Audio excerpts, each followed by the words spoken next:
বন্ধুরা।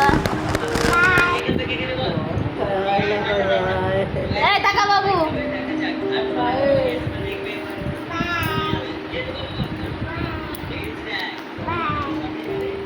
দেখো আমি আজকে কি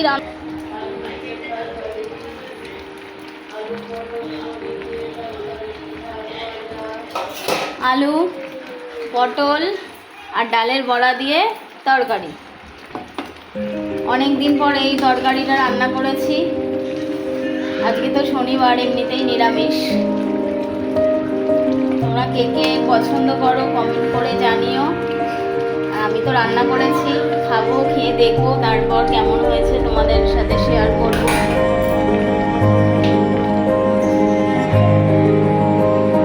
সাংসারিক কাজে এখন ব্যস্ত হয়ে গেছি। আর শাক ভাজা করবো।